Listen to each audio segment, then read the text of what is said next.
Hey guys, welcome to the channel. As you see in the thumbnail, what if Naruto get fall for Hinata and Natsume? Before I start, please do support for more awesome content, and subscribe my channel and like this video. Go support and follow the Thayer Blue One for writing that awesome fanfic, and also make sure to comment on this story, link in the description. The village of Konoha, Ninja Academy. Uzumaki Naruto was sitting in class listening to Irika-sensei drone on about Konoha's history, or some other such nonsense. Naruto was actively fighting to stay conscious. It was a losing battle. Just about the time he was starting to droop over and fall asleep, he felt a sharp prick in the back of his neck from directly behind him. "Yuch!" he screamed at the top of his lungs. "I'm awake! I'm awake! I was just resting my eyes." Behind him, Natsume was stifling a giggle and covering her surprise as she put away her automatic pencil. The rest of the class exploded into laughter at Naruto's expense, and Irika's sweat dropped. "I'm so glad you're awake, Naruto. Can you tell me what we were discussing?" "We were discussing your put the entire class asleep with your boring lectures no jutsu, Irika-sensei. I think it's S rank. It works better than sleeping gas," said the prankster just as a piece of chalk hit him square in the forehead. "Moron. This is for your education," yelled Irika. "Pay attention." Soon the lunch bell rang and Irika dismissed them to eat.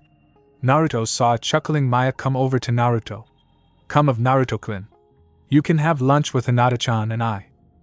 "Why did you stab me in the neck, Maya-chan?" pouted Naruto. "I just poked you with my automatic pencil to wake you up," said Maya. "I didn't think you'd yell like that. I'm sort of sorry." "Sort of sorry?" deadpanned Naruto. "Well, it was funny the way you reacted," said Maya with a smile. The two bickered/chatted till they made it over to the tree they usually sat under to eat with Hinata. Hinata slowly came over to join them and sat down. It still made her nervous talking to Naruto-kun, but at least she didn't faint and stutter as much anymore. "Hi Maya-chan, hello Naruto-kun," she said as she slowly sat down. Naruto said, "Are you okay, Hinata-chan? You look like you're really hurting today."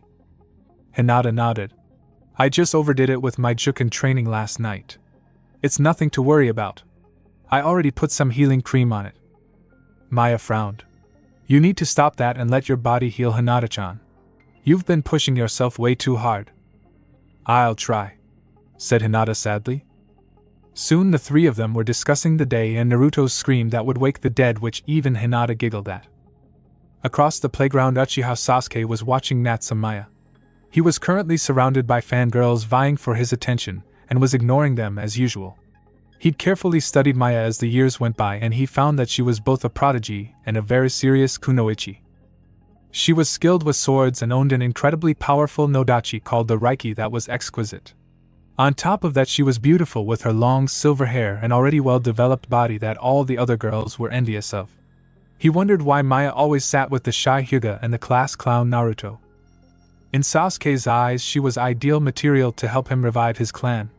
She was from a nearly extinct clan like he was, though she still had a little sister, and would need a strong alpha male to continue her line as well. It made no sense to the Uchiha why she would associate with a clanless orphan like Naruto. Sasuke had attempted to talk to her on occasions, but he was at a bit of a loss. Maya totally ignored him. There was once he got in her face, but the look of anger in her blue eyes told him a fight would result if he didn't back off. Now Sasuke knew he could take her in a fight, she was a girl after all, but that would be counterproductive if he eventually wanted her to be the new matriarch of the Uchiha clan. Besides, for her to stand up to him and look him in the eye took guts, and he liked that. There was also the dead last Naruto. Every time Sasuke tried to get Maya alone for some quality discussion, the orange-wearing clown would show up and irritate Sasuke until he would leave. Maya seemed to enjoy Naruto's company, but Sasuke for the life of him couldn't figure out why a kunoichi of her talent and caliber would even tolerate Naruto for a second. Sasuke promised himself that day he would ask Maya out to lunch and treat her to a date before they graduated the academy. He had plenty of money, and there wasn't a restaurant in town that wouldn't open their doors and roll out the red carpet for Uchiha-sama. He just had to figure out how to court her properly. She wouldn't be easy to catch, but the best things in life never are. Later, after class let out for the day, Naruto, Maya and Hinata went their separate ways. Hinata was picked up by her guard Ko. Naruto took off to his apartment, and Maya waited for her little sister Aya to get out of class a few minutes later. Aya was a very bubbly, free-spirited girl that greatly admired her older sister. "Nei-chan," said Aya with her long brown hair fluttering in the wind behind her. "I'm so happy that class is out. What are we going to do today?" The much more serious Maya said, "Today we're going to practice your sword skills.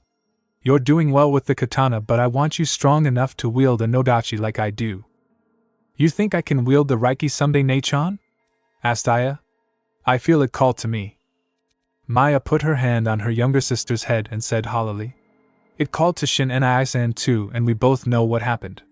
I can't risk it, Aya. I know you're a good girl, but it changed I-san from a loving brother into something else. As the Reiki's guardian, I alone have to safeguard it in case I-san comes back after it." Aya got a sad look and nodded her head somberly. "Do you think he'll come back for it?" Shaking her head no, Maya said, "I don't think that will ever happen, but we have to prepare for all possibilities." "You didn't see what I saw, Aya-chan." The two sisters started heading towards the village outskirts where their home was.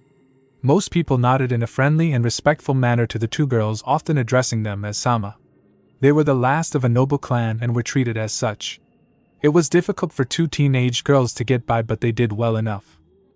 Many people pitied them for the tragedy that befell their family, but Maya was always very self-sufficient, and was trying to guide her sister to be the same way. The Natsume sisters never wanted pity and always refused handouts, and many found this to be very admirable. They were viewed as tragic princesses, much the way Uchiha Sasuke was viewed as a tragic prince. The similarities were startling as well. Both Uchiha Sasuke and the girls had older brothers that went inexplicably insane and murdered their families. The Natsume sisters' older brother Shin was considered an S-class criminal, and lost the Reiki to a very insistent Maya at the time. Maya's bravery at making her older brother hand over the sacred Nodachi through sheer guts as its guardian made her a minor legend in Konoha. Between that and the sisters carrying the power of the Ryugan in their veins, though Maya hadn't manifested it, they were considered vital to Konoha's future. Needless to say, they had dozens of suitors and fanboys waiting in the wings as well. Couple that with the fact they showed every sign of being even more beautiful as they grew older. Their late mother had been gorgeous, and many were already asking for their hands in marriage already. The only thing people didn't approve of was the company Maya kept as the Natsume heiress. They were fine with Maya being close to her friend Hinata. After all, Hyuga Hinata was the heiress of the noble Hyuga clan. But on the other hand, they didn't approve of the fact she befriended Uzumaki Naruto, who was the village pariah. Time and again villagers had tried to gently persuade Maya that Naruto was bad and it was unseemly of someone of her stature to associate with such trash. She always countered them by asking why exactly Naruto was supposedly so bad. As none of them could give her an honest answer due to the third Hokage's lore regarding Naruto, they always came up empty, and just made empty excuses. Maya's answer always was, "If you can't give me an actual explanation, then I see no reason why we shouldn't be friends." Which always resulted in a constipated look from the villagers. The truth was the Natsume heiress knew a lot more about Naruto than she let on. Flashback. A 7-year-old Maya was playing with her new friend Naruto in the Konoha public park. She'd met him weeks ago at the park and he was all alone, so she decided to play with him. She found out he wanted to be a ninja like she did and that he wanted to be Hokage, which impressed her a lot. Not many people would consider such a lofty goal. Maya asked him why he wasn't playing with the other kids, and he said that their parents wouldn't let them because he was an orphan or something. Being curious, Maya looked over at her mother, who smiled and waved at her. After that, Naruto was who Maya always played with at the park. Maya was a very observant girl though, and noticed how the grown-ups steered their children away from Naruto, but always made a point to have their children ask her to play. Her patience reached its end within a few weeks of playing with Naruto alone, so she asked her mother, "Kao-chan, why do the other parents not like Naruto-kun?" Her mother smiled at her silver-haired daughter and said she'd explain when they got home, and to go play with Naruto for now and ignore the others. That evening the mother and daughter sat down together. "You feel drawn to him, don't you, Maya-chan?" Maya got a quizzical look on her face and then nodded. Her mother chuckled, "Well, women of the Natsume clan are always drawn to powerful men." "What do you mean, Kao-chan?" asked Maya with a cute but puzzled look on her face. "I foresaw this with the Ryugan," said her mother. "Little Naruto-kun is the last of the royal line of the Uzumaki royal family. Even he doesn't know this, and you can't tell him." "Why not?" asked Maya angrily. If he's a prince, he deserves to know. Other people should like him. They shouldn't hate him. People fear him, Maya-chan, said her mother seriously. The third Hokage made a law that forbids me from telling you the truth. I would like to, but I can't on pain of death. It makes no sense. I don't understand why people would fear him, though. He's fun to play with, and he makes me laugh, said Maya. And you should treasure his friendship, Maya-chan, her mother explained. Naruto-kun has power, great power. Someday he will be even stronger than the Hokage. Maya gasped. Naruto said he wants to be Hokage. Is that why? I doubt it, said the Natsume matriarch. It's in his blood to lead people. You have to understand, though, that people don't understand his power, and what they don't understand they fear and hate. But what is his power? Asked Maya, dying to know. I can't tell you, Maya-chan. It's part of the law. Maya looked downcast while her mother looked thoughtful. You know those cute whisker marks you like so much? Maya nodded. Think about those and think about the date of his birthday. I can't tell you any more than that. You're a smart girl, Maya-chan. I'm sure you'll figure it out eventually. 3 days later, Maya's mother died brutally at the hands of her 17-year-old son Natsume. Maya was devastated by her older brother's actions, but Naruto stuck by her, an ayah which she was eternally grateful for. Without his support, she would have given into despair seeing her parents' bloodied corpses. She'd retrieved the Reiki that she foolishly let Shin borrow that caused him to go stark, raving mad. The only good thing that came out of it was Aya hadn't seen their parents' remains and was allowed to keep her innocence a little longer. It wasn't until weeks later that Maya heard rumors that the fox brought bad luck to the entire Natsume family, and should be killed. When Maya confirmed Naruto's birth date as the night of the Kyuubi attack, she knew her friend's power had something to do with the nine-tailed fox. She wanted so badly to tell him, but her mother made her promise, and Maya couldn't deny the wishes of her late mother. Flashback end. Thinking about Naruto-kun again? Asked Aya in a happy, sing-song voice to her sister. Maya blushed slightly and said, Whatever gave you that idea, Aya-chan? You get this far away look and I feel you reaching out to his strange power, said Aya happily. Strange power? Has Aya figured it out? Thought Maya, panicking inside. Aya nodded. Yeah, the spirits tell me he has power to do great good or great evil. It somehow is intertwined with you, but I don't know how. Ne-chan. A spirit of a woman told me you were destined to be together. She sounded just like Ka-chan from what I remember. She told me that Natsume women always seek out powerful men to be their husbands. It's in our blood. Does that mean you and Naruto-kun are going to be married, Maya Ne-chan? Her Ryugan is strong to activate this early. She can already talk to spirits. What am I to do? I don't have anything but scrolls to train her with since I don't have it myself, thought Maya with a worried look on her face. You shouldn't listen to everything spirits say, Aya-chan.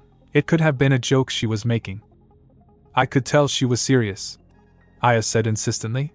She said the bond you share grows stronger by the day and that Naruto-kun will have to take several wives because he is a prince and the last of a royal line. I didn't know he was a prince. Maya's eyes nearly popped out of her head. She said quietly, Aya-chan, you must promise me not to tell Naruto-kun or any others any of this without my permission. But I started the younger sister. Promise me, Aya-chan, said Maya in an iron tone. Fine, I promise, pouted Aya. I still think Naruto-kun should know though. I want to tell him too, but it's up to the Hokage, said Maya despondently. I've wanted to tell him for years. We just need to make the Hokage tell him then, chirped Aya in her usual, bubbly voice. We can't just walk in and make the Hokage do anything, answered Maya deadpan with a look of utter dread on her face. Aya deflated. Well, is Naruto-kun at least coming over to dinner tonight? I want to see him. Maya nodded her head. Yes, it's Wednesday, so he's coming over for dinner and I'm going to help him on his homework. The sisters walked along in silence until Aya said, Ne-chan, if you don't want Naruto-kun, can I have him? And oh, answered Maya. Embarrassed at her outburst, Maya said, let's just get home, with a frazzled look on her face. A couple of hours later, the girls were enjoying a soak in the Natsume family hot springs they had on their clan grounds. They'd had a very intensive workout, and still had to fix dinner for themselves and Naruto. I wonder if he's read his history lessons, thought Maya aloud. Aya asked, Ne-chan, how come Naruto-kun is no good at homework but can understand all those few ninjutsu books that Gigi left behind? I don't understand a bit of them. Naruto-kun is some kind of genius at seals Aya-chan, said the elder sister. He's already gotten through the books for a jonin. It's as much an art as it is a science. Gigi told me once that people truly gifted in the sealing arts are extremely rare and most ninjas can't make heads or tails of it. He said it's a special kind of genius. Naruto-kun wants to have a jonin's level of mastery before we graduate in 6 months. I just wish he worked that hard at his homework. She lamented. He just likes being around you, Nei-chan, said Aya. You are his best friend. Hinata-chan could help more too if she wasn't so shy, said Maya with a frown. I need to break her out of her shell so she can show the world what a strong kunoichi she is. I wonder what's holding her back. Naruto showed up at the front door about an hour later in his usual orange jumpsuit. Maya hated the thing because it was an eyesore and hid his body. Few people knew it, and less people cared, that the midget Uzumaki Naruto had an incredibly strong and athletic body. He had a lean swimmer's build without an ounce of fat on him, and was rock solid. When he moved, his muscles seemed to literally ripple and left Maya all flustered and Hinata with a nosebleed. Maybe it's just as well he wears that jumpsuit. It keeps other girls away. What the hell am I thinking? Thought Maya with an embarrassed look on her face. Meanwhile, Aya let Naruto in and welcomed him. Naruto smiled at the younger sister and said, Hi Aya-chan, is Maya-chan home? She is in the kitchen fixing dinner, chirped Aya. After that she's going to help you with your homework. Maybe I can look at some few Injusta books in the meantime, then said Naruto, rubbing his hands together eagerly. Maybe you can do your homework, Naruto-kun, came Maya's voice from the kitchen. Once it's done, then maybe I'll let you go through Gigi's few Injutsu books. So heartless, Maya-chan, said Naruto, pouting. His bottom lip sticking out made Aya burst into giggles. After a healthy meal, Maya sat down with Naruto to do his math and history homework. When I'm Hokage, the first thing I'm going to ban this stuff from the curriculum.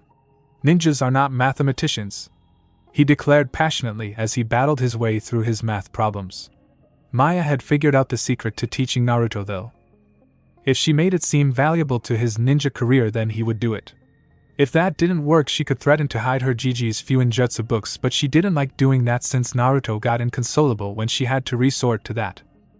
Maya explained, Look, Naruto-kun, if you were laying a complex trap, you would have to be able to calculate the trajectory and speeds of the projectiles, or they might miss. That's how math helps a ninja. Why doesn't Iruka-sensei explain it that way? Ranted Naruto. At least I can see an actual use for it now, he said as he gave a one-armed hug to Maya that made her blush. You're the best, Maya-chan. After a couple of hours of cramming, Naruto sat back and said, Done. I couldn't have done it without you, Maya-chan. You need to learn how to, Naruto-kun, said Maya seriously in what Aya called lecture mode.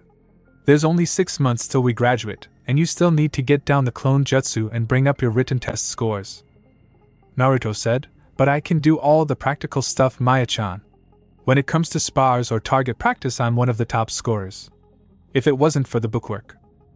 And the clone jutsu, reminded Aya. Naruto hung his head.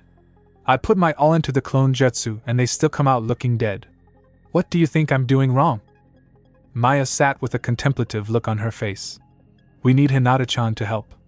Maybe you aren't molding your chakra just right or something. I'll invite her over tomorrow so she can watch you do the clone jutsu with her Byakugan. The next day, Hinata wasn't at school and both Maya and Naruto were concerned for their friend. Just before lunchtime, Hinata limped into class looking awful and apologized profusely to Iruka for missing her morning lessons. Iruka waved off her apologies. It's alright, Hinata. I'll give you the notes for this morning's lessons. Are you sure you should even be here? You look exhausted. I'll be fine, Iruka-sensei, said Hinata before she sat down with an obvious wince. Naruto and Maya looked over at their friend worried. We'll talk to her at lunch, said Maya. Neither Naruto nor Maya paid much attention the next hour since they were both anxious about Hinata. When the lunch bell finally rang, Iruka dismissed the children and noticed Hinata hadn't moved a centimeter.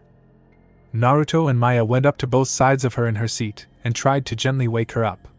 Soon Iruka joined them in their efforts. She shouldn't have come to class in this state. Hinata, wake up, said the Chunin gently as he shook her shoulder. That was when Hinata simply collapsed over to one side into Naruto's lap. Her white jacket was stained with blood that had soaked through from underneath. "Good gods!" yelled Irika. "Help me move her down to the floor where she can lay flat." Naruto. "Maya, go to the infirmary and tell the academy nurse we have an emergency." Nodding rapidly, Maya took off, and Naruto and Irika gently carried Hinata down to the floor where Irika removed her jacket. He and Naruto were absolutely appalled at the ugly gashes and bruises on her normally creamy white skin. Her arms and front were peppered with them from what they could see, but her back made her look like she'd been through a torture session. Naruto teared up and said, "Why?" About the time Maya and the nurse came in, and the nurse saw Naruto crying for his friend. "You called me here for the demon?" said the nurse angrily. "I'm sorry, but I have better things to do, Natsume-sama." That was the wrong thing to say. Before the nurse knew it, Naruto unleashed a massive killing intent, hit her in the stomach with the speed and power of a charging bull.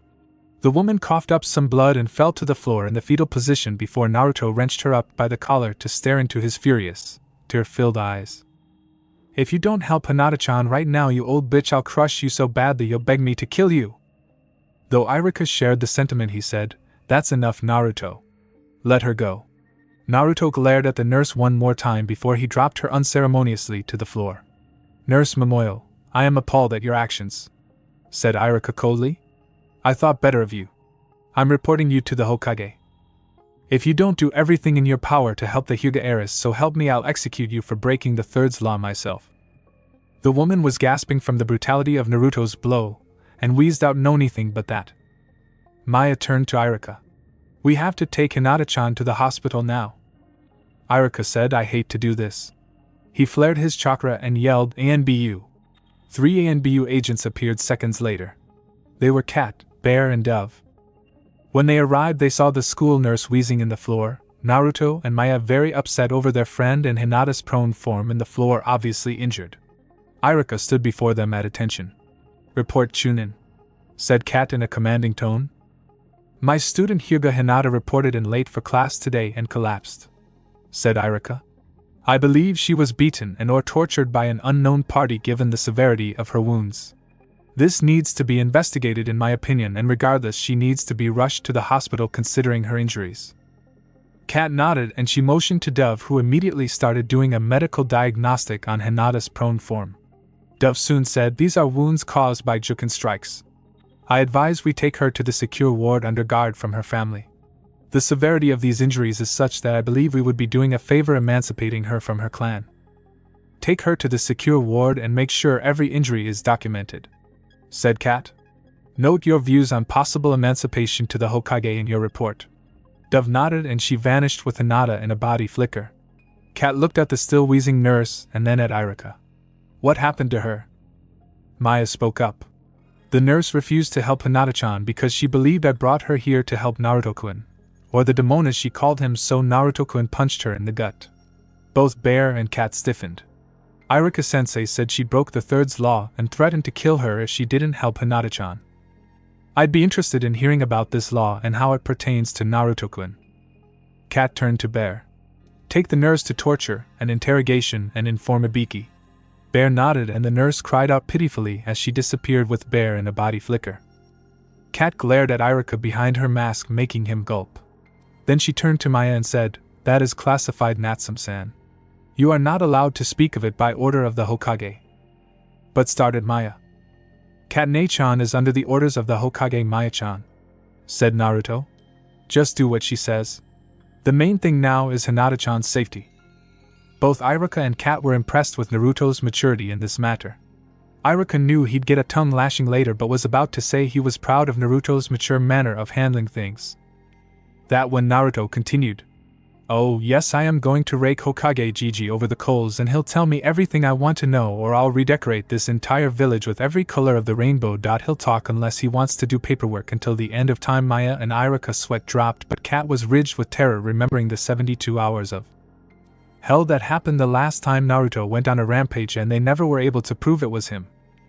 "I'll personally escort you to Hokage-sama once your reports on your friend Hyuga Hinata is taken care of. I promise, Naruto. Just promise your Ne-chan you won't do anything rash, okay?" "I promise, Katane-chan, for now," said Naruto. Cat figured that was as good as she was going to get out of the prankster king from hell. Ahem, right. Chunin Yumino, the Hokage will need a full written report as soon as possible. I will tell the headmaster to make arrangements for your absence. Take it directly to his office. Am I understood, Chunin? Yes, I'll begin my report immediately, said Irika with a slight shiver. Kat turned to the two teenagers and said, I want you two to stay and wait here while I speak to the academy headmaster. When I get back, we'll go and get your reports documented, okay? Try to remember everything that happened because we need to ask you a lot of questions. Will you behave, Naruto? Yes, Katane-chan, I will, said Naruto seriously. Remember, you two students and Chunin Yumino are not to speak of this to anybody, understand? Receiving nods from the two academy students, Kat said, I'll be back for you in a few minutes, kids. As she too vanished in a body flicker. I so have to learn that cool jutsu, said Naruto. Be serious, Naruto, snapped Maya. Hinata-chan is really hurt. Naruto turned to Maya with a look in his eyes that frightened her. They will pay for it, Maya-chan, he said darkly. Mark my words that whoever did this to a sweet girl like Hinata-chan is going to suffer at my hands. The look in Naruto's eyes scared her even more than her older brother Shin's had when he lost it. Maya thought back to her sister's words yesterday. The spirits tell me he has power to do great good or great evil. It somehow is intertwined with you. Maya immediately hugged Naruto close. Don't talk that way, Naruto-kun. I'm sure that Hokage-sama will take care of this. Please calm down, you are scaring me and Hinata-chan wouldn't want this. She felt Naruto's body relax and then sag. He sniffled and said, Hinata-chan doesn't deserve this. I can take the brutality cause I always heal fast, but she can't. I want whoever hurt her to be punished. The two teens sat down and held each other while they waited for Kat to return. Konoha Hospital, secure ward. Sarutobi Hiruzen, the third Hokage, was looking over the medical reports on young Hyuga Hinata, who was sedated. So this has been going on for months by your estimation, Dr. Akira?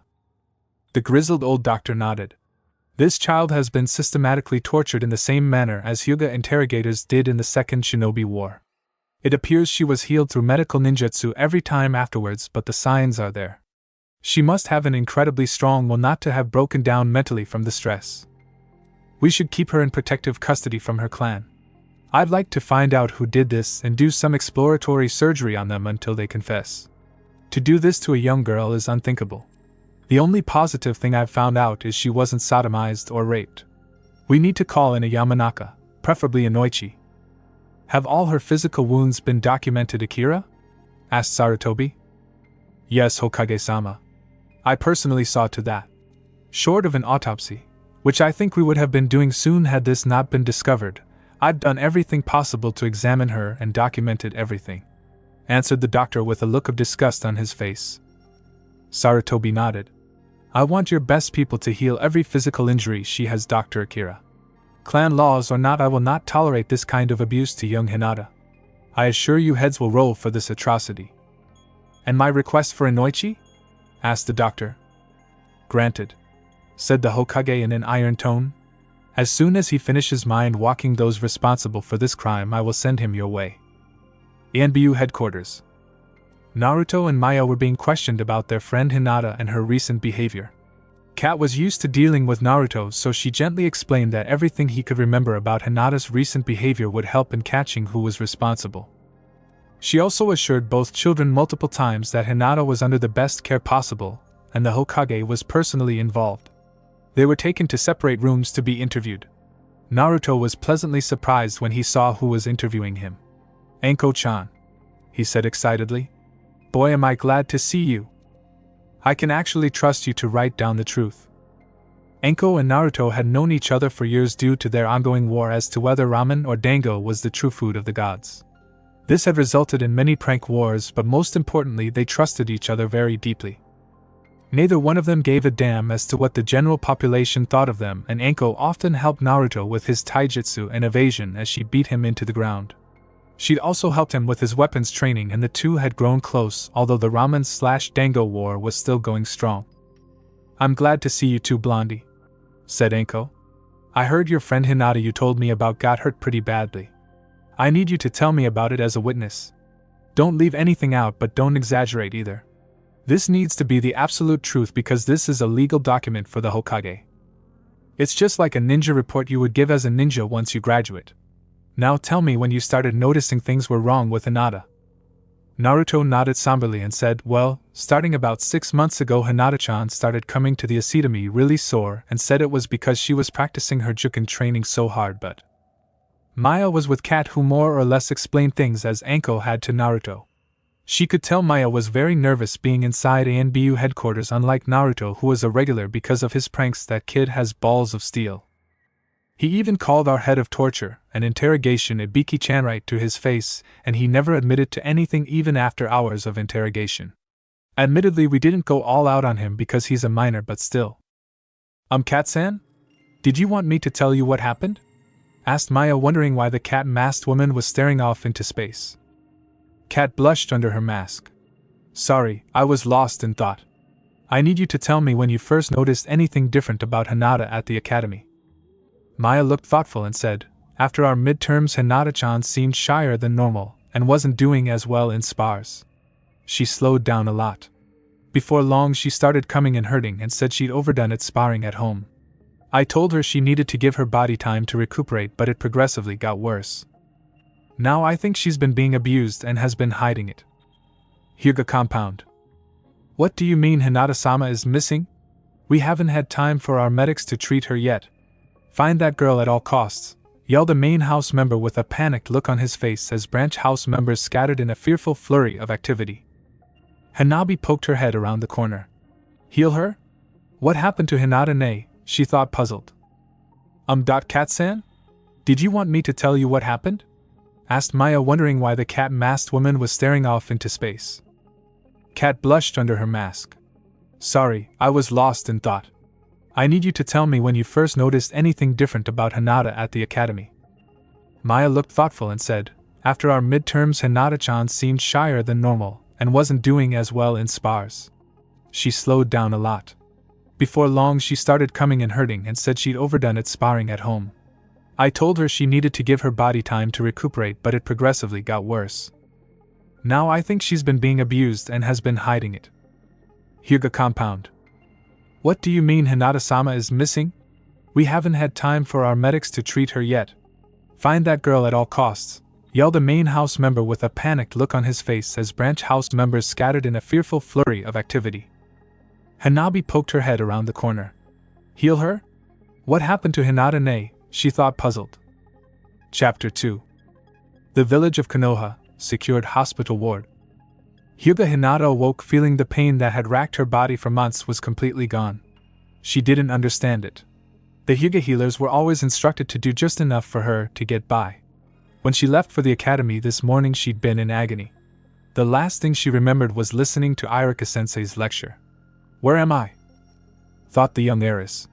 She tried to sit up but noticed multiple IVs and heart monitors hooked up to her. Am I in a hospital? The room has no windows and the door looks armored. What's going on? Hinata's stomach growled and she felt very hungry. I just ate this morning, but I feel like I've been starved for days. The door opened and she saw a grizzled old doctor come in that looked very mean. He had numerous battle scars. Contrary to his rough appearance, he said in a friendly tone, Hyuga-sama, I'm glad to see you are awake. The Hokage and your friends have been very worried about you. How do you feel? Her stomach growled again and the doctor chuckled. You must be starving, child. You've been out for 3 days. Hinata's eyes widened and she squeaked out, 3 days. Oh no, Ota-sama will be very furious with me for being so weak. Her eyes started to well up with tears. The doctor pulled a chair up beside her bed. Young lady, you are under the protection of the Hokage himself. No one can harm you, including your father. It's clear from all the injuries you had that you've been tortured for months by a member or members of the Hyuga clan. You are clearly being abused at home and the Hokage will not tolerate it. Hinata slowly shed tears in silence, and the doctor handed her a tissue. There.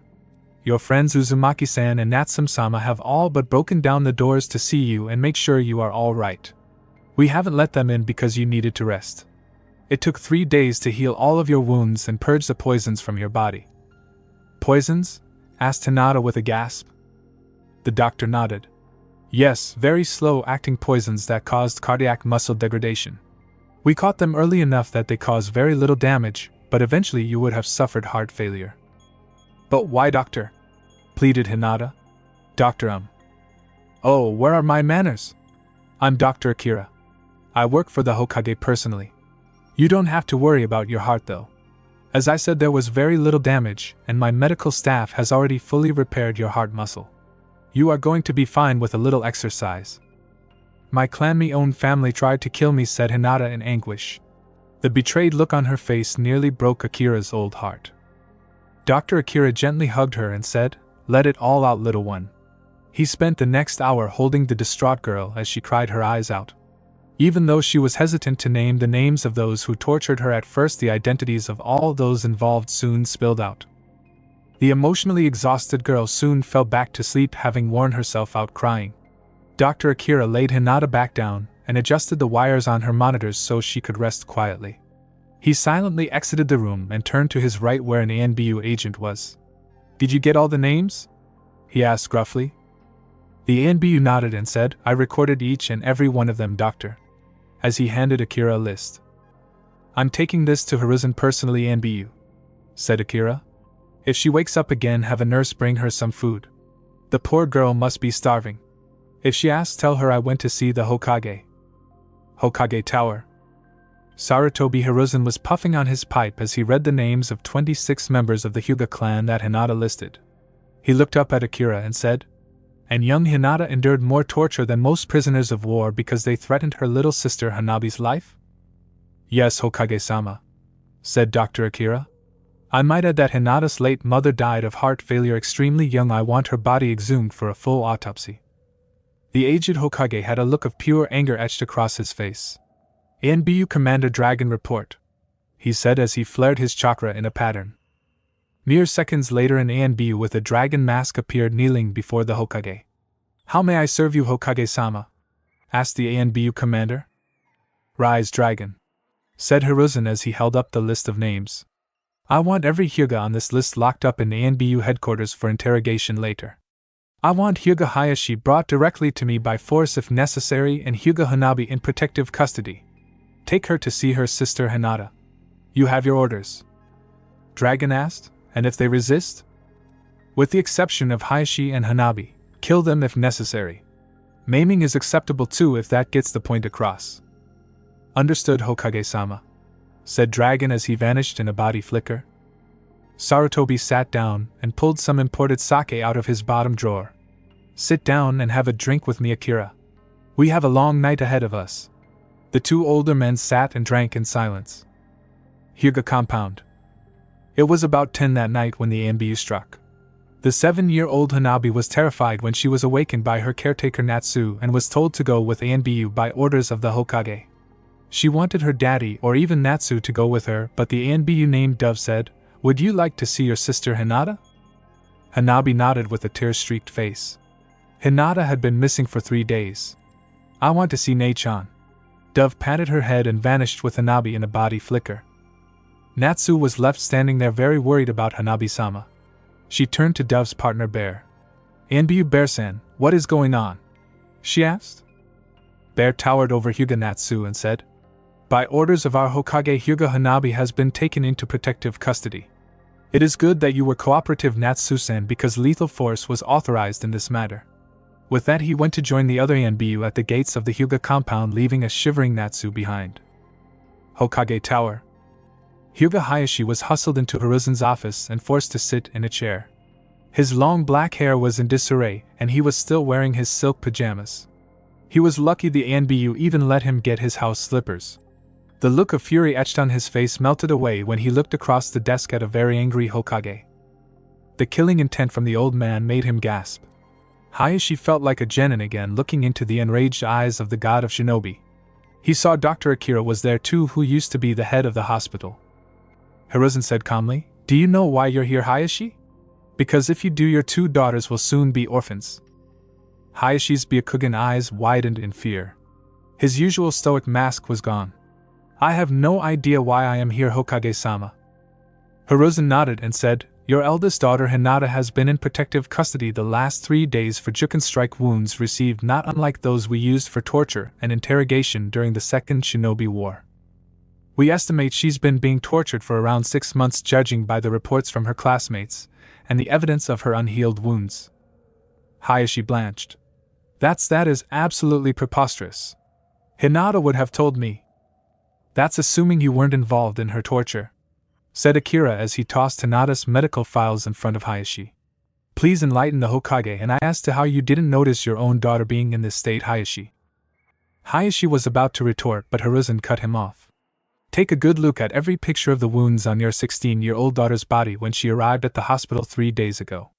Before you say a word or make excuses, know that I've already reviewed them myself, and I am abhorred. Secured hospital ward.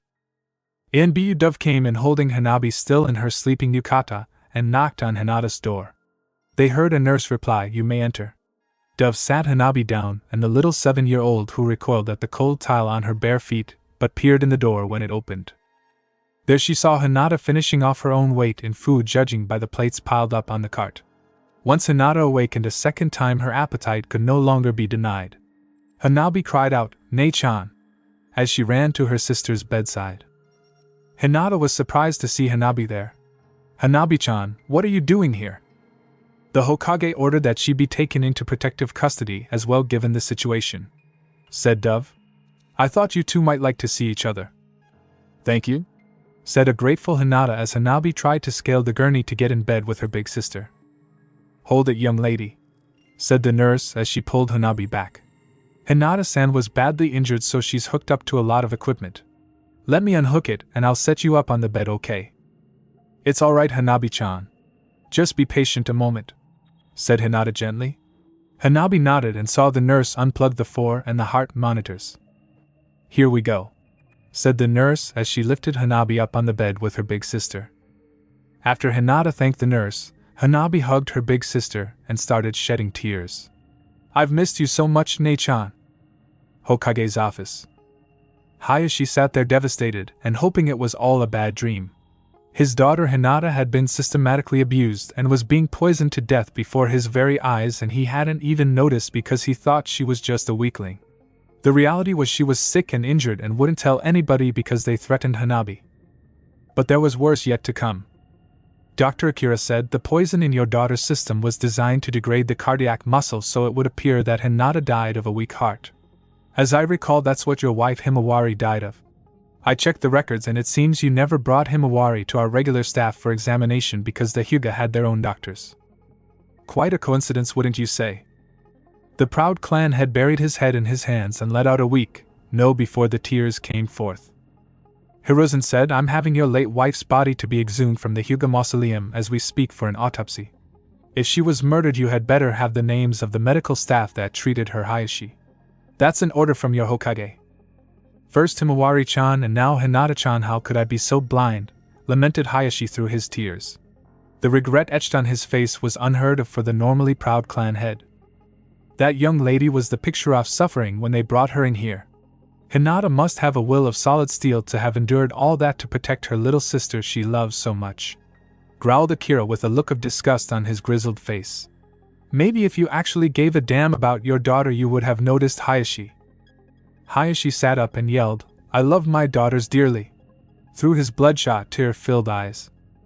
"I'll bet," sneered the doctor. "Hokage-sama, given the evidence I've seen over the last 3 days, I believe that Hyuga Hayashi is unfit to be a parent. Even if he didn't physically abuse Hinata, which I'm not convinced of, he is at least guilty of willful neglect in the highest order. Those 2 girls should be taken away from his custody for their own safety." "You can't take my little girls away," cried out Hayashi with anguish written on his face. "They're all I have left. For the time being they will remain in my custody," said Sarutobi with a tone of finality in his voice. "Inbu, take Lord Hayashi back to his home. He has lists of his family's doctors to retrieve for me. I want those physicians' names on my desk by 7 in the morning, Hayashi. You will deliver them to me personally. Do you understand?" Hayashi nodded shakily from the Hokage's killing intent. "If you're 1 minute late, your days are over, Hyuga Hayashi." The Hokage turned to his ANBU. "Get this worthless man out of my sight." The ANBU bowed and vanished with Hayashi in a body flicker. Hiruzen stared at the still open folder that contained the pictures of Hinata's injuries. He sighed and said, "I wasn't the best father, Akira. I was always busy being Hokage and running the village, but I loved my family. But how is she letting this happen? It's deplorable. I'll see to it that his daughters are safe, even if it's from him. He'll regret this the rest of his life. Secured hospital ward. Hanabi fell asleep snuggled up against Hinata. After a while the nurse came in and agreed the little girl could sleep there even though it was against policy. Hinata thanked her and the nurse hooked up the 4 and various monitors before she bid Hinata good night. Hinata was still very drained from the ordeal, but having Hanabi safe in her arms did wonders for Hinata as she drifted off into the land of dreams. Outside the hospital ward, Inbu Cat was standing over the 2 kids that had once again breached security to see their friend Hinata. Naruto had even managed to locate the room she was in. Maya looked embarrassed and a bit shamed, but Naruto looked unrepentant, and even more determined to get in than yesterday when they caught them doing the same thing if that was possible. Actually, it was a damn good infiltration, thought Cat. If they'd been against anyone but Inbu, they'd probably have made it to their objective. Cat didn't praise them, of course, but she would note this for the Hokage. Look, you two, I know you're worried for your friend, but Hinata has her little sister with her right now and it's late. They are fast asleep and Hinata really needs her rest. If you'll just promising that you'll wait and meet me here tomorrow about an hour after you get out of the academy, I'll try to get permission from Dr. Akira for you to visit her, okay? Naruto nodded. Okay, Cat Nachan, but if Akira Gigi says no, the bets are off. I'm terribly sorry for the trouble, said Maya. Cat sighed. Don't worry about it, Natsume-sama. Just keep an eye on Naruto-kun for me. Go home and get some sleep. I'll see you two after the academy lets out tomorrow. After the 2 teenagers left, Cat was startled when she heard a chuckle. It was the Hokage and Dr. Akira. Naruto-kun always has a knack for getting into trouble, doesn't he, Cat? She nodded tiredly at the Hokage's obviously rhetorical question. Just how far did they get in? They infiltrated to level 4 and even had Hinata-san's room number, said Cat. I'd never say it to Naruto-kun because it would just encourage him, but it was extremely impressive. Most Chunin wouldn't have made it that far, let alone academy students. Is there any reason they can't see her tomorrow, Doctor? Asked the Hokage. Dr. Akira shook his head. No, it's fine if they see young Hinata.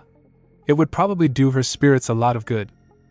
I'm tempted to let them try to infiltrate again, said Sarutobi with a chuckle at Cat's obvious discomfort at the idea. However, it would be better just to escort them in.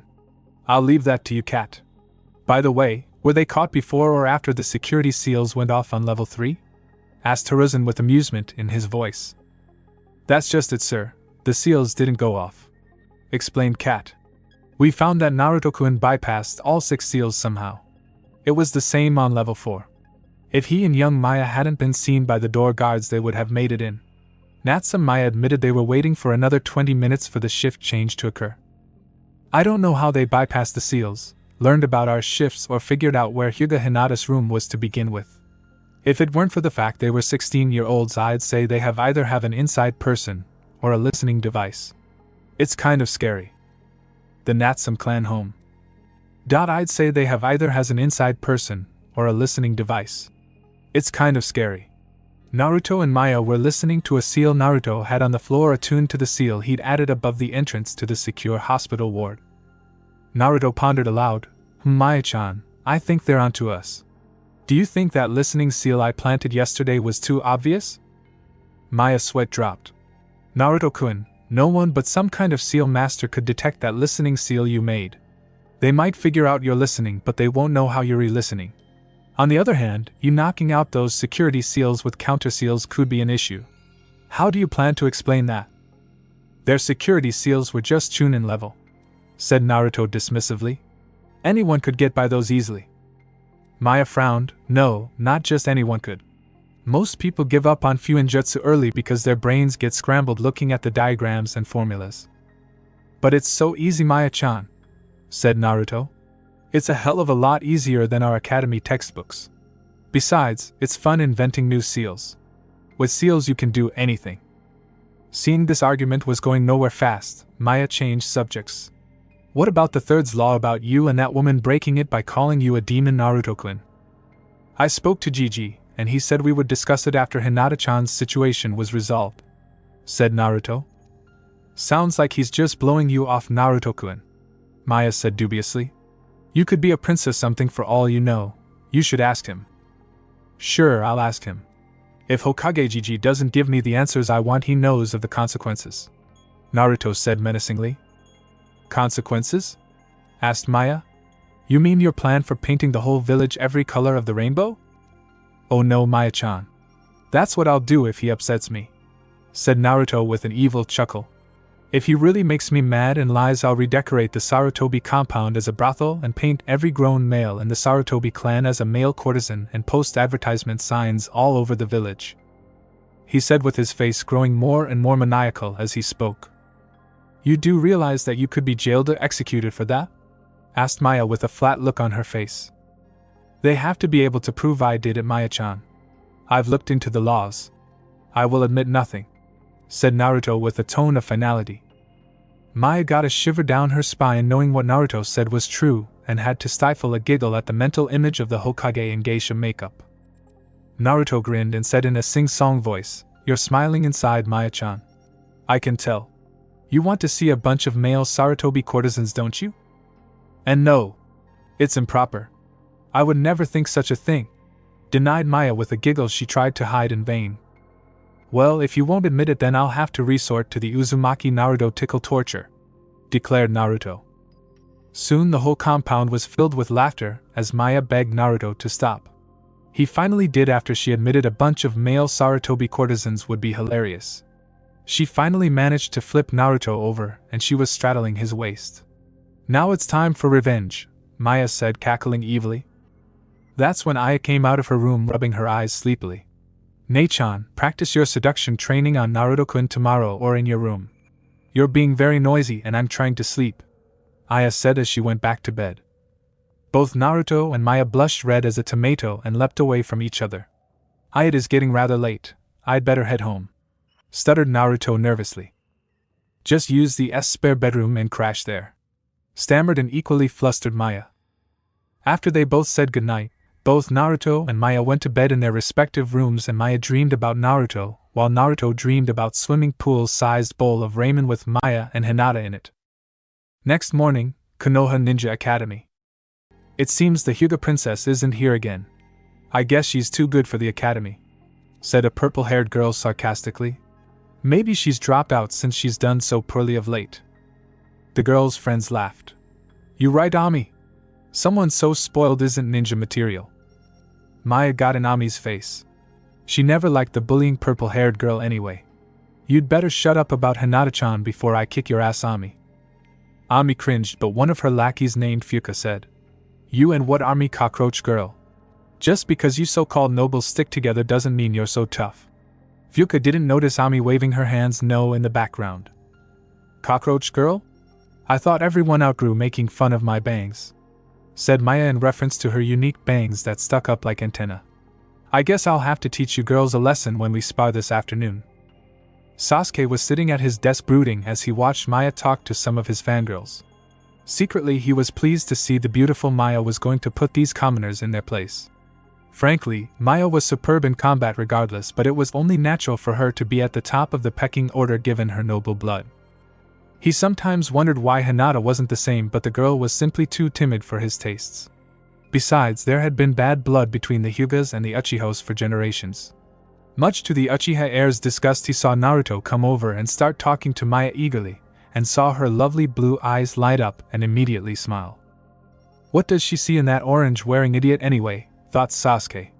He decided putting Naruto in his place this afternoon in a spar would show Maya the truth about things. Sasuke came over to Naruto and Maya and greeted her properly. Good morning to you, Natsume. I look forward to seeing you spar with the other girls this afternoon. Of course it should present little challenge to a kunoichi of your caliber. Naruto said in a bored tone, Why are you sucking up to Maya-chan, Sasuke? You've got plenty of fangirls to talk to. I didn't ask for your opinion, trash, said the Uchiha heir harshly. I doubt you'd understand meaningful conversation among those of noble blood anyway. You're just a prima donna, Sasuke. You're no more noble than I am with the way you treat others. It's no wonder you don't have any friends, Emo-chan, sneered Naruto. It had taken a few years, but Hinata and Maya taught Naruto not to be such a hothead. That wasn't to say he didn't have a temper though. Sasuke said, You piece of garbage. I'm going to crush you in the spars later today.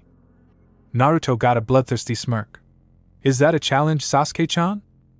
Sasuke colored up and said, You heard what I said. You won't be any challenge to me. Good, said Naruto. Then don't go crying to our sensei and the nurse when I stomp a mud hole in your ass and walk it dry. Several people cringed at Naruto's statement. Normally Naruto sparred to have fun, but it was a well-known fact that if you pissed him off he would hurt you. Naruto might lose the spar, but whoever he fought would end up going to the infirmary regardless. More than one student got big-headed with Naruto and ended up in the hospital because of an accident. Naruto knew how to fight dirty and vicious thanks to Anko's tutelage and employed that to maximum effect when he wanted to. Sasuke turned to Maya and said, I don't see how a lady of your caliber can tolerate someone as vulgar and disrespectful as Uzumaki. You should seek more wholesome company. Who I have as my friends is none of your business or concern, Uchiha, said Maya curtly. Sasuke was about to try to reason with her, but Yumino Iruka came in and yelled, Everyone get to your seats. Sit down and shut up. Seeing his words had the desired effect, for once, he continued. This morning we will be studying language and math. After lunch we will have weapons practice and sparring matches, so be prepared.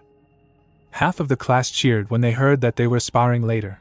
The other half was worried or frightened. Then of course they heard a quiet troublesome from Shikamaru. Naruto simply smiled, showing his longer than normal canines. The morning passed slowly, but Naruto managed to stay awake by some miracle. Just before they let out for lunch, Iruka said, Naruto, stay for a few minutes after the lunch bell rings. The rest of the class snickered at Naruto's expense, except Maya. The bell rang and Maya said she'd meet him by the tree as she left. Naruto's mind was abuzz with why Iruka-sensei had asked him to stay after. He hadn't even done anything today.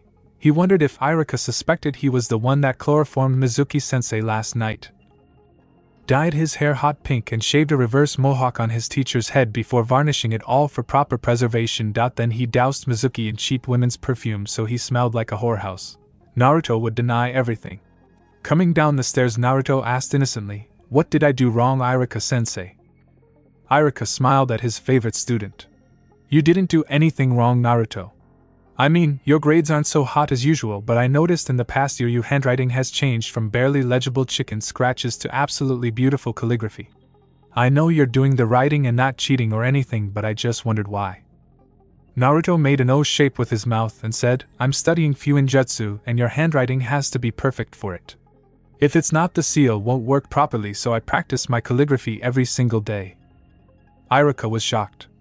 Naruto self-studying, and something esoteric as the sealing arts? Is the world coming to an end? After looking out the window to check if the sky was falling, Iruka asked Naruto, Say Naruto, can you make a sealing scroll yet? Naruto got a flat look on his face as if to say, Really? Iruka-sensei, sealing scrolls are so elementary that even a complete idiot could make one. I'll show you a real seal after class tonight. I've got some time to burn, but right now I need some lunch. Iruka was a bit shocked at his goofiest student having such an serious, pontificating tone in his voice. Well, I'll look forward to it, Naruto. Go ahead and have your lunch while I grade some papers. Shame I don't know the shadow clone jutsu. I could divide this in half. Naruto perked up. Shadow clone jutsu, Iruka-sensei? Iruka nodded. Yes, it's an advanced Jonin level clone that makes solid clones from chakra. It has an enormous chakra expense though, so I can't use it. You should be more worried about regular clones though, Naruto. You have to start with the basics after all. That was when Iruka noticed his student was long gone. He sighed. I guess Naruto was really hungry. Naruto dashed out of the academy building to sit and have lunch with Maya, but found Sasuke was there talking to her. Why don't you come join me for some real conversation over lunch instead of wasting your time waiting around for that buffoon? Maya's eyebrow was twitching in irritation. She was quietly waiting by herself to start lunch with Naruto when this stuck-up prick arrived and started harassing her. Suddenly she saw Naruto jet out of the building towards her and said, If you'll excuse us, Uchiha, my friend Naruto is here and we'd like to eat in peace and quiet. Sorry I'm late, Maya-chan, said Naruto, intentionally getting in Sasuke's space. Oh. I didn't see you there, Sasuke-chan. Sorry you were waiting for me. I'm afraid you'll have to wait until later for me to kick your sorry ass. Sasuke stormed off so he wouldn't lose his temper in front of Maya. Bye, Sasuke-chan. Naruto called after him in a sing-song voice. You really shouldn't goad him, Naruto, said Maya with her blue eyes narrowed. I don't like to say this, but he is a strong opponent, and you're taking him way too lightly. On the contrary, Maya-chan, this is psychological warfare, explained Naruto. I want him so angry and wound up that he'll do something really stupid I can take advantage of. Maya smiled wickedly. You have a devious little mind, Naruto-kun. I like it. Did Anko teach you that? Naruto shook his head no. Actually, it was Ibiki and his mind games. One day he was deliberately trying to piss me off into admitting to doing something I was totally innocent of. I'll bet, smirked Maya. And I figured out what he was up to, finished Naruto. If it hadn't been for you and Hinata-chan teaching me to rein in my temper, I would have blown my stack. Maya smiled happily. It's good to see that some of our efforts have had results. After that, the two friends talked about inconsequential things in class. They were both looking forward to this afternoon's spars. Neither brought up the subject of seduction training for some odd reason, though. That afternoon, weapons training went as usual.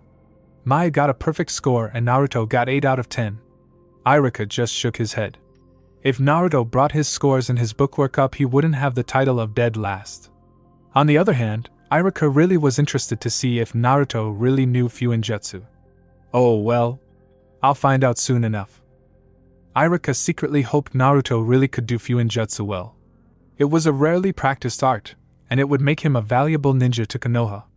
That was when his fellow sensei Mizuki showed up and stole the entire show.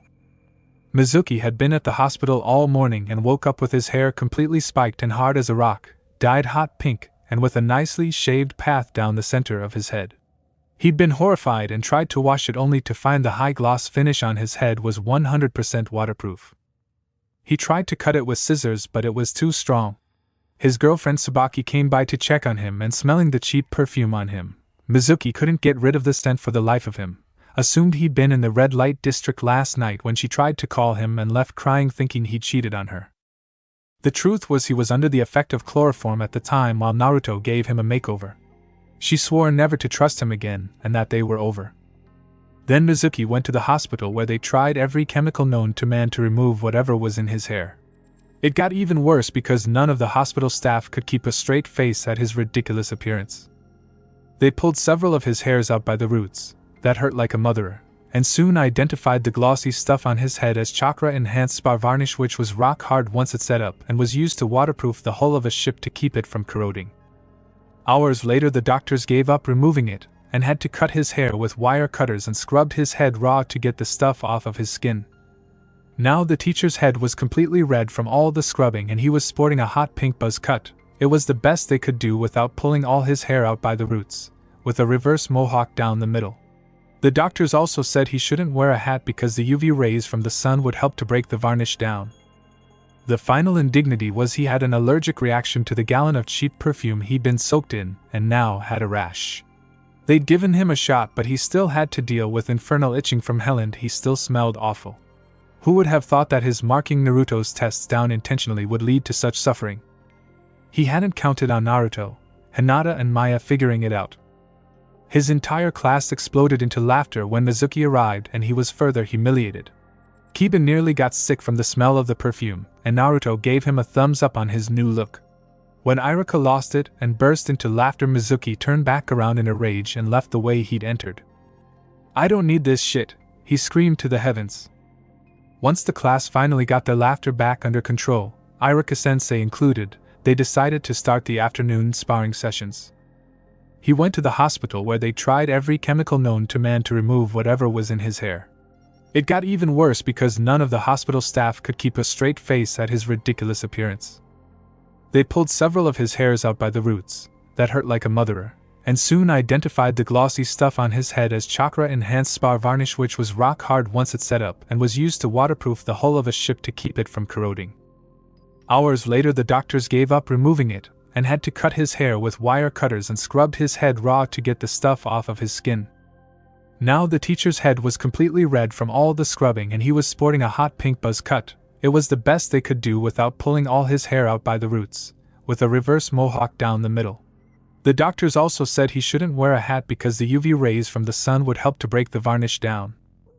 The final indignity was he had an allergic reaction to the gallon of cheap perfume he'd been soaked in, and now had a rash. They'd given him a shot, but he still had to deal with infernal itching from hell. And he still smelled awful. Who would have thought that his marking Naruto's tests down intentionally would lead to such suffering?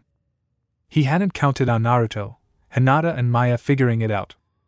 His entire class exploded into laughter when Mizuki arrived, and he was further humiliated. Kiba nearly got sick from the smell of the perfume, and Naruto gave him a thumbs up on his new look. When Iruka lost it and burst into laughter, Mizuki turned back around in a rage and left the way he'd entered. "I don't need this shit," he screamed to the heavens. Once the class finally got their laughter back under control, Iruka-sensei included, they decided to start the afternoon sparring sessions. Chapter 3. Konoha Ninja Academy. Natsume Maya grinned ferally as her name came up.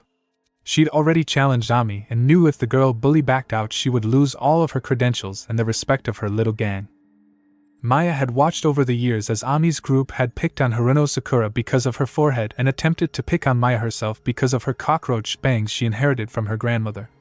They'd picked on others too, and Maya was going to thoroughly enjoy pummeling the purple-haired bully into the ground.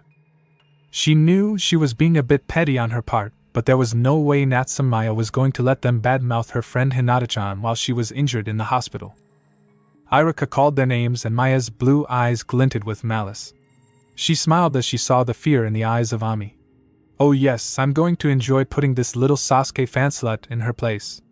To be honest, Maya was admired in class, so most people were rooting for her, but Ami had her loyal followers. "Kick her ass, Ami-chan!" yelled Fuka. "Show that upper-class bitch who the real kunoichi is in this class, Ami," said another one of Ami's followers. "Show that bully who's boss, Maya-san," said one of Maya's supporters. "Ami's a coward deep down.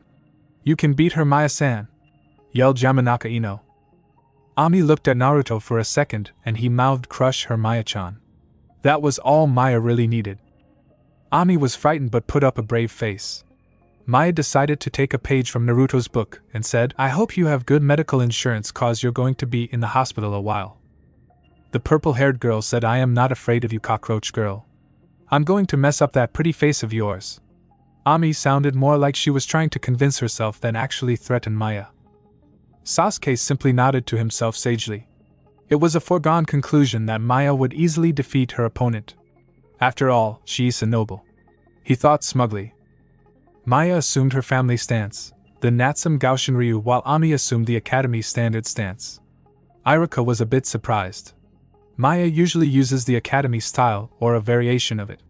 I remember seeing her father use the Natsume style, and it was absolutely lethal. "I hope she doesn't go overboard," thought the Academy teacher as he said, "Begin." The next 20 seconds could only be summed up in one word: brutal. Maya struck like lightning and jabbed Ami in the solar plexus so hard the girl was airborne and had completely knocked the wind out of her.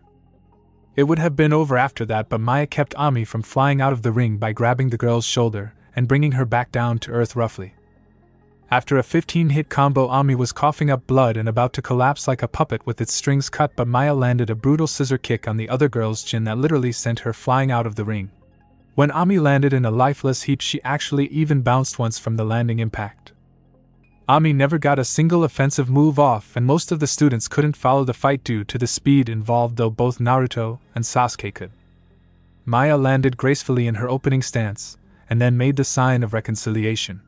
"Thank you for the spar, and don't ever talk badly about my friends again, or I'll get serious," she said as she bowed to her fallen opponent. Iruka got out of his stupor and went to check on Ami. "Get the school nurse immediately. Ami needs medical attention." This was a friendly spar, Miss Natsume, not a death match. "What do you have to say for yourself?" Maya had a passive look on her face and said, "Her life isn't in danger. I suppose I got carried away in the heat of the moment." Everyone gave her wide berth as she went over and sat by Naruto. She flashed him a savage grin that she only showed when she and Naruto were going all out in one of their own spars on the Natsume grounds. "Was that a bit overkill, Naruto-kun?" asked Maya. Naruto shrugged and said, "Nah, she had it coming. Karma's a bitch, you know. You'll probably get an earful from Iruka-sensei though." "I've been through worse," replied the Natsume heiress with a shrug. The students watched quietly as Ami was hauled off on a stretcher. Murmurs were going about as Iruka came back over to the class. He said to Maya, "We will be talking about this incident later, Miss Natsume." Maya nodded and said, "Yes, Iruka-sensei." Sasuke was at the other end of the sparring field and frankly, he was shocked. He fully expected Maya to dominate the fight, but it seemed the Natsume heiress hadn't even broken a sweat when she utterly slaughtered that purple-haired fangirl. "Natsume Maya, you are truly the kind of kunoichi I desire to be the new matriarch of the Uchiha clan and to be the mother to my children." Sasuke was going to go over and praise her fighting skills but saw the orange menace Naruto sitting with her talking. Sasuke decided that after he soundly defeated Naruto that he could spend some quality time with Maya. "Once she sees I'm the better choice, Uzumaki will be nothing but a memory," he thought, nodding to himself. Several other spars took place without much incident, but the minute Naruto and Sasuke's names were called, Naruto hopped up and smiled viciously. Maya said to him, "Try not to kill the Uchiha." "I'll do my best, Maya-chan," answered Naruto. All the girls but Maya were cheering on Sasuke-kun and the boys were divided. There were some that just hated the dead last, but there were others like Kiba that wanted to see Sasuke get taken down a few pegs even if it was unlikely. Amidst all the cheering for Sasuke and the heckling of Naruto, both fighters entered the sparring ring. Iruka had a very bad feeling about this. He saw the wild look in Naruto's eyes and knew that the blonde had every intention of laying Sasuke up in the hospital. Sasuke had a look of total superiority and confidence on his face as usual. Iruka could tell the Uchiha heir was expecting an easy win. "Take your stances," said Iruka. Sasuke immediately fell into the Uchiha clan's famous interceptor fist stance, and Naruto just fell into a sloppy stance Iruka didn't recognize. "All right, begin," yelled Iruka as he leapt back. Sasuke moved quickly and started pummeling Naruto with several hits to the chest and shoulders as Naruto threw a sloppy punch towards Sasuke and missed completely. Those rooting for Sasuke cheered until they saw the punch was a feint. Naruto lashed out with a savage kick that crushed Sasuke's kneecap and caused him to cry out in pain. As Sasuke fell forward, Naruto lanced him in the eyes with 2 fingers. Sasuke reflexively lurched back and covered his pained eyes with his hands. He left himself wide open for a wicked kick in the groin which caused him to buckle forward again. Sasuke was totally disoriented and in a world of pain now. Naruto then boxed Sasuke's ears and gripped his head in one motion before he pulled Sasuke down and used his knee to break Sasuke's nose. The cartilage made an awful crunch and blood went everywhere. Sasuke fell back unconscious and bleeding badly with Naruto standing over him with the same wild look still in his eyes. Iruka yelled, "The spar is over, Naruto. Step back." He was afraid Naruto was going to start jumping up and down on his fallen opponent like a berserker. Naruto reluctantly took a couple of steps back. He was rather enjoying the view of Sasuke's pretty boy face at up 6 ways to Sunday. The bleeding was good and the bruising and swelling was a nice touch too. "Make the sign of reconciliation and bow, Naruto," said Iruka as he once again called for medics. Naruto bowed and said, "Thank you for the spar, Sasuke-chan. I hope you enjoyed it as much as I did." With that he went back over to sit by Maya and they gave each other equally bloodthirsty smiles. It took everything they had not to high-five and burst into laughter. Seeing the spars were over, Sasuke and Naruto were the last one, Iruka decided he'd had enough for the day and sent the students home an hour early except for Maya and Naruto, of course. Academy classroom. Once the 3 were back in the classroom, the 2 kids were sat down in the front row with Iruka sitting in front of them in a chair. Initially Iruka was going to yell at them and give them detentions, but he decided just to talk to them instead, and then decide their punishment. "Alright, I expect this sort of thing from Naruto, but what about you, Maya? You've always been an exemplary student, but what you did today was totally unacceptable. Please explain your reasoning behind this behavior so I can understand." Maya nodded. "It's simple, Iruka-sensei. Ami and her cronies were saying terrible things about Hinata-chan because she's been absent the last 3 days. You saw what shape Hinata-chan was in. I warned her not to do that and her little group challenged me to a fight. I made an example of Ami so she and her little gang would never say such things again." Though Maya explained it calmly, Iruka could see the anger and disgust etched in Maya's facial expressions. He couldn't condone the Natsume heiress's actions, but having seen Hinata's injuries himself, he could see the girl's anger was justified. Iruka said, "Next time you have issues like this between you and your classmates, I want you to come to me first, Maya. Am I clear?" "Yes, Iruka-sensei," she answered. Irika could tell she didn't regret what she did one bit, but he also understood why. Alright Naruto, would you care to explain to me why you hurt Sasuke so badly? Asked Irika. Sasuke has been harassing Maya-chan every time I turn my back, said Naruto. He claims that Maya-chan shouldn't be my friend because she's a noble and I'm trash. Sasuke seems to think Maya-chan should be with him instead of Hinata-chan and I. He and I got in an argument about it, and he challenged me to a spar to prove he was right. He wanted a spar, so I gave him one. End of story. Irika asked, Are you sure there's not more to it than that, Naruto-kun? You mean aside of the fact he's an arrogant emo prick that treats everyone else like they're lower than dirt? Asked Naruto rhetorically. I can't think of any other reason to give him a good spanking like the prima donna brat that he is. Irika's sweat dropped. You know it's going to go straight to the Hokage that you injured the Uchiha heir, don't you? I've been accused of worse, Irika-sensei, said Naruto. Anyway, technically in both cases academy students were accidentally injured on the academy sparring grounds. It happens all the time. It was a spar and we did what we had to win. Simple. The scar-faced teacher sighed. He knew how lonely Naruto was and the idea of losing a close friend like Maya or Hinata to someone else was unbearable. It's stretching the rules a lot, but you are both right. It was a spar and neither of you used weapons, tools or jutsus, so I can't scold you for that. You were both utterly brutal, ruthless, and what you both did was absolute and total overkill, but it was within the rules. I'm letting you both off with a warning, but if you do such things again there will be consequences for your actions.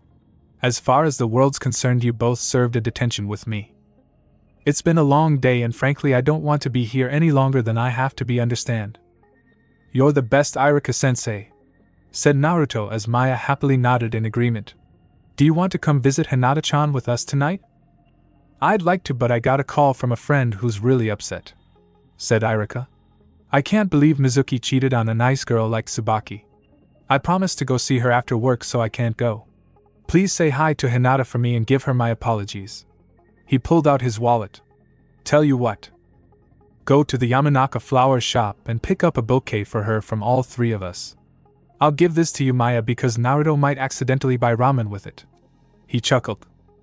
Naruto pouted but then perked up. Say, Irika-sensei, I promised I'd show you a seal, didn't I? Irika perked up a bit himself in interest. That you did, Naruto. Does Maya know about your Fuinjutsu? Maya smiled. Oh, I know all about it, Irika-sensei, but I don't comprehend it.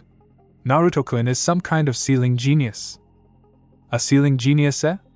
Mused Irika, rubbing his chin. Why don't you give me an example? Naruto got out a scroll and unsealed some sealing ink and brushes. Let me think, said Naruto.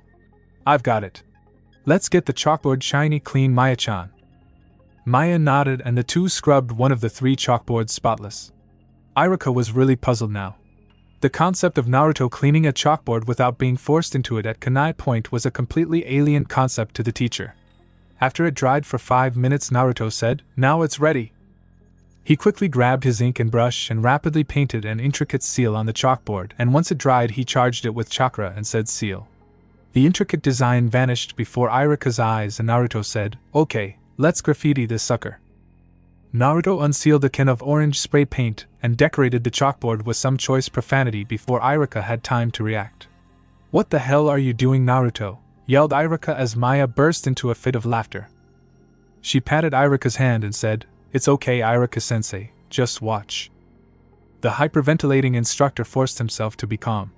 Naruto gave him a fox-like smile and started to channel chakra into the board before he said Kai. And all the graffiti disappeared, leaving the chalkboard spotless again. See? My cleaning seal works perfectly. Irika was dumbfounded. Show me how to use it, Naruto. Naruto quickly showed Irika where to channel in chakra and to say Kai once it was reset.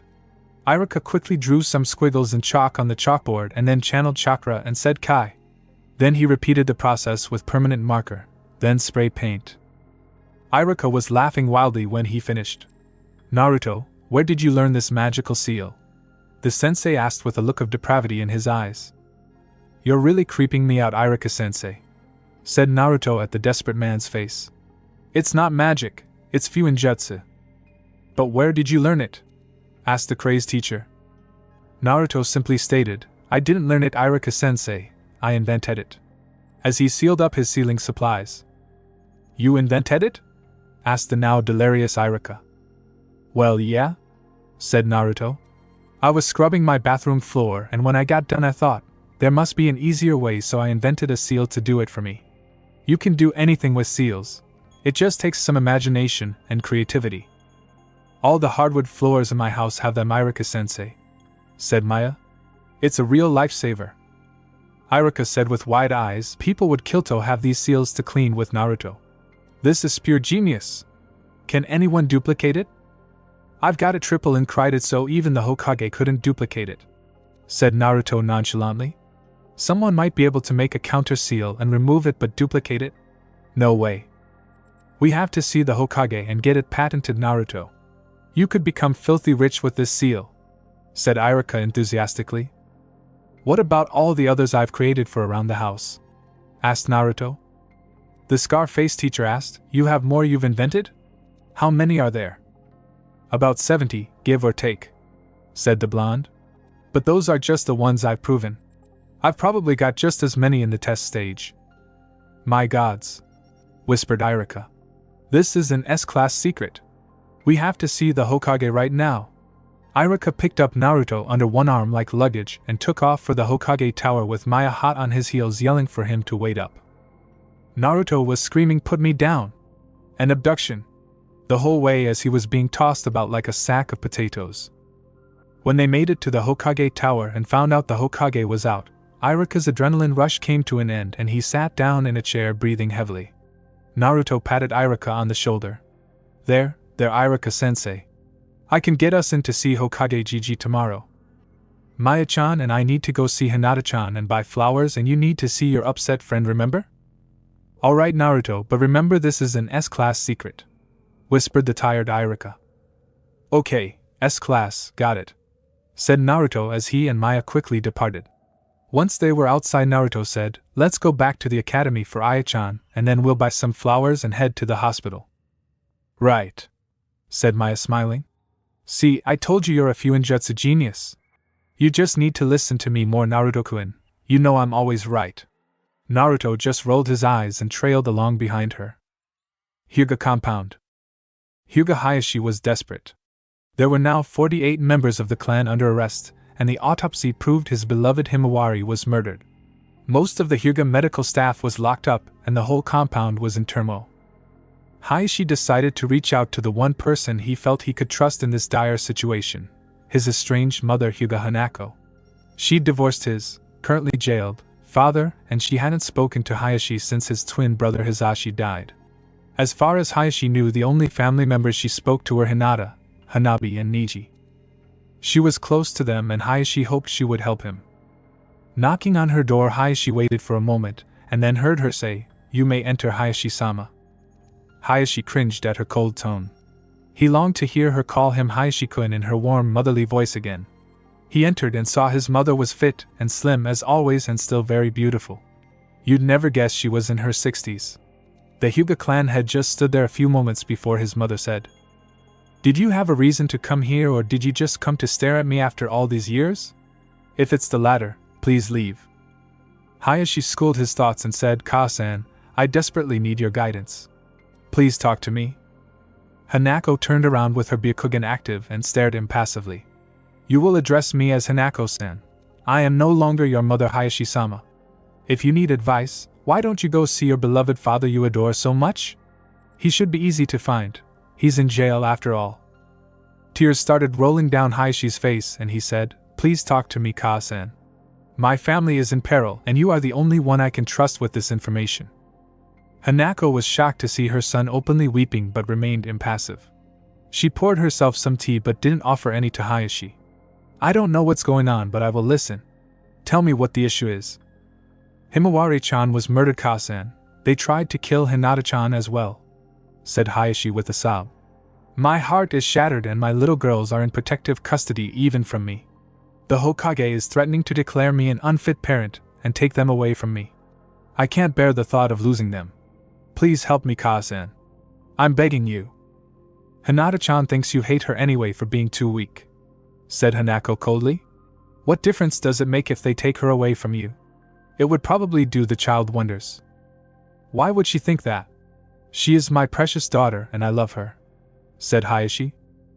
Hanako asked sarcastically, do you want a list, Hayashi? Kaas and the elders have been torturing her. My baby girl, cried out Hayashi.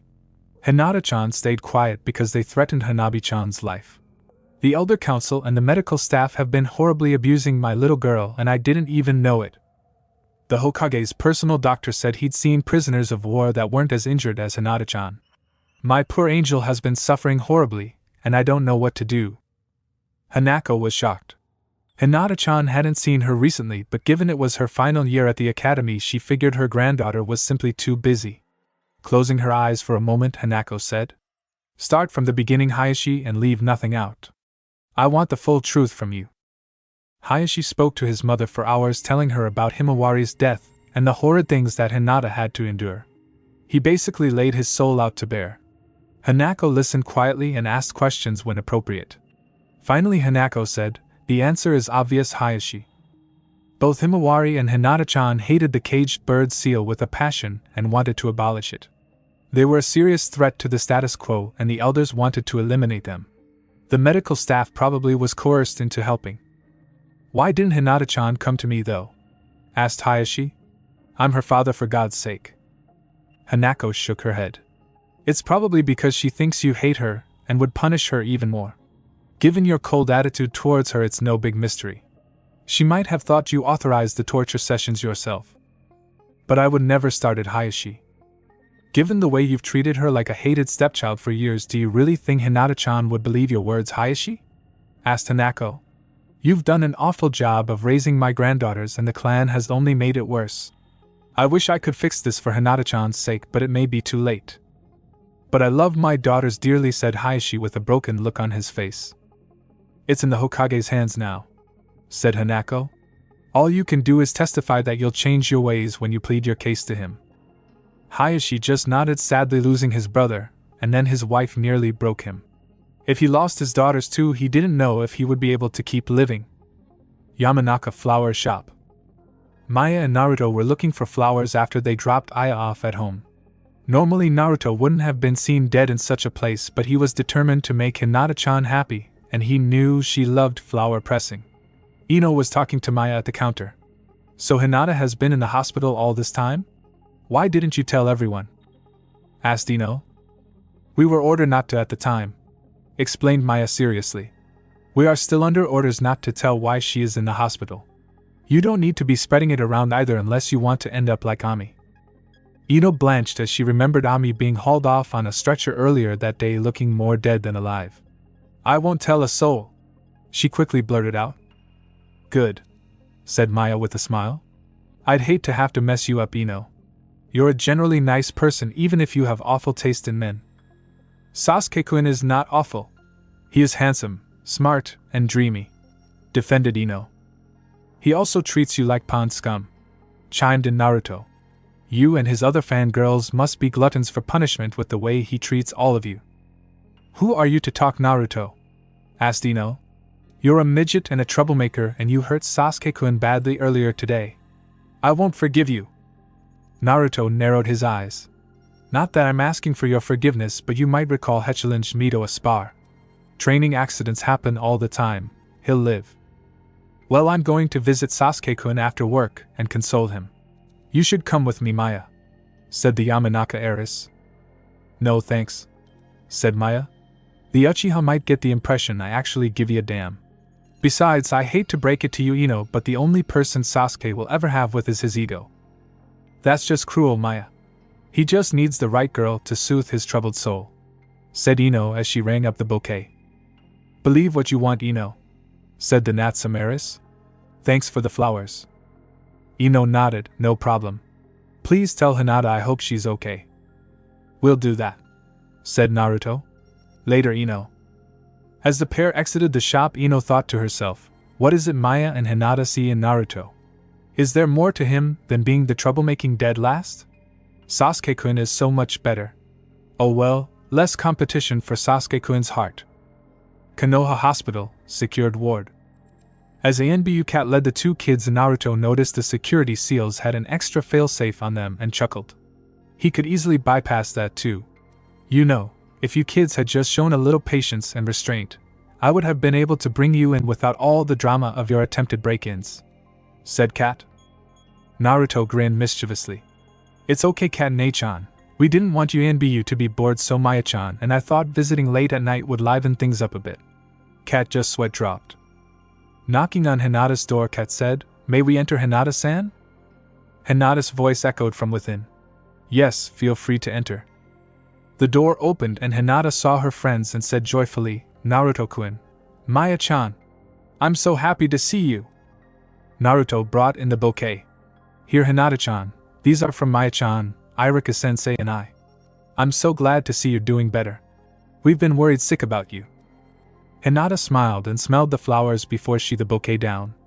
It's been rough, but I'm all healed now thanks to Dr. Akira and his staff. Maya gently hugged her friend. We've missed you so much, Hinata-chan. Seeing you smiling like this puts my heart at ease. That's when Maya saw Hanabi's head poked up over the edge of the bed just enough that her Byakugan eyes were showing. Well, who might this little one be? Asked Maya with a smile. Hinata looked and saw her little sister was being shy. Come out here, Hanabi, and make your introductions. This is Uzumaki Naruto-kun and Natsume Maya-chan. They are my dearest friends and they made sure I got to the hospital safely when I was hurt. Hanabi stepped out and bowed formally. I'm Hyuga Hanabi. It is nice to meet you both. Thank you for helping my Nei-chan. I was very worried for her. She looked at Hinata, who smiled and nodded approvingly at her introduction. So you're Hinata-chan's little sister I heard so much about, said Maya happily. I'm glad to meet you at last. You're even cuter than I imagined. Naruto smiled. I can see you're going to be pretty like your Nei-chan, Hanabi-chan. How old are you? I'm 7, said Hanabi, still a little shy. You're the two I've seen in pictures in Nei-chan's room. Hinata gathered her sister up and pulled Hanabi onto the bed with her. Please pull up a chair and sit so we can talk, said Hinata, hugging Hanabi lightly. They mainly talked about school until Hanabi dozed off in her sister's warmth. After that, the conversation got much more serious. Naruto was totally enraged but kept his voice low so they wouldn't wake up Hanabi. They tortured you and then tried to poison you to death? I'll kill them all myself. Hinata shook her head. That's not the answer, Naruto-kun. The Hokage and his Anbu are scouring the Hyuga compound from top to bottom. Right now, Hanabi-chan and I are in protective custody because of the situation at the compound. Over half of the main branch members are already behind bars. The Hokage and Dr. Akira don't feel it's safe for Hanabi-chan and I to go home. Maya said, you and Hanabi-chan should come live with Aya and I. You obviously won't be safe with the Hyuga clan and there is plenty of room at my place. Hinata lowered her head sadly. Things are very up in the air at the moment. If we are taken away from my father's custody, I may have to consider your offer. I don't know how it will all work out legally though, so we will have to wait a while longer. Do you want to go back to your father, Hinata-chan? Asked Naruto. Hanabi-chan does, but after what I went through I am numb. Hinata had a pained look on her face. As ashamed as I am to say it, a large part of me wants to damn the entire Hyuga clan and leave. I know it's cowardly. It's not cowardly, Hinata-chan, declared Maya with absolute conviction. If you are willing to leave home to protect your baby sister, then you are being brave, Hinata-chan, not cowardly. Maya-chan is right, said Naruto. Do you have any family that you can say truly loves you like they should? Hinata shed a tear and shook her head no. Except for Hanako Oba-chan, I can't think of anybody. The Hyuga compound is a place I live, it's not a home. It sounds more like a presento me, Hinata-chan, said Maya with a frown. Whatever the Hokage decides and whatever you decide to do, remember that Naruto-kun and I will always stick by you. Hinata nodded sadly as she received a gently hug from both Maya and Naruto. She knew they would support her, but why did everything have to be so hard? A nurse knocked before she came in with Hinata and Hanabi's dinner. It's already past 7, kids, she said to Maya and Naruto. You need to get home. You can come back and visit Hinata-sama tomorrow after class lets out. Naruto was going to argue, but Maya grabbed his arm and said, Alright, Hinata-chan. We'll see you and Hanabi-chan tomorrow. Be good and I hope things are resolved soon. Tell Hanabi-chan we said bye. Naruto-kun? The orange-wearing boy sighed. I wish we could stay later, but anyway, we'll see you tomorrow, okay? And don't worry, Hokage Gigi will make this right even if I have to force him to. Hinata smiled and bid her friends goodbye. She woke up Hanabi and they had dinner together before they lay down for the night. Hanabi hugged her sister tightly. Hinata could tell she was crying. What's wrong, Hanabi-chan? Asked Hinata, concerned. Did the elders really torture you and poison you that way, Hinata-ne-chan? Asked the teary-eyed younger sister. Hinata gasped. Hanabi, you heard all of that? Hanabi nodded sadly. I didn't want you to have to hear those ugly things, Hanabi-chan, said Hinata forlornly. Hanabi shook her head back and forth repeatedly. You nearly gave your life to protect me, Ne-chan. Our clan is bad and Daddy did nothing to stop them. Why are you protecting them, Ne-chan? I never want to see them ever again after what they did to you. But the bad ones are in jail, Hanabi-chan, said Hinata. Daddy and all the others let it happen though. They're bad too. I love you, Ne-chan, said Hanabi as she hugged Hinata tightly and cried. Hinata gently rocked her sister back and forth as she did her best to soothe Hanabi the way she remembered her mother did with her. The Natsume clan home. Maya dragged Naruto back to her house for dinner. She knew he had to calm down before he launched a full-scale prank assault on the Hyuga compound. Naruto-kun, calm down and eat. Let the Hokage do his job legally before you do something illegally. Naruto pouted. I'm just so frustrated, Maya-chan. I want to break something. It's a shame Sasuke-chan isn't around to mop the floor with again. Maya grinned and Aya burst into a fit of giggles. Rumor has it you beat up the Uchiha so bad that he's going to need surgery to fix his face, said the younger sister. A lot of his fangirls are really upset. Chuckling, Naruto said, well, I did send him to the hospital, but it wasn't that bad except for busting his kneecap. Bastard deserved it for being such a prick to Maya-chan. Aya raised an eyebrow. The Uchiha's been bothering you, Ne-chan? Maybe he thinks you're pretty. Maya shook her head. No, Uchiha Sasuke is all about himself and his ego. He's been acting all high and mighty because he and I are both from noble houses and has been insulting Naruto-kun. I was getting sick of it, and Naruto-kun fed the Uchiha a knuckle sandwich like the proper gentleman he is. Ne-chan, you shouldn't confuse Naruto-kun with a proper gentleman. He might take serious offense, said Aya, trying to keep a straight face and failing utterly. Aya-chan whined out Naruto as both sisters broke out into laughter. At least Naruto had calmed down. Thanks for watching this video. You really enjoy this video. Like, subscribe, and comment down below, and turn on that bell notification. Don't forget to support and follow TheaBlue1 for writing that awesome fanfic, and also make sure to comment on this story, link in the description. See you in the next video. Goodbye.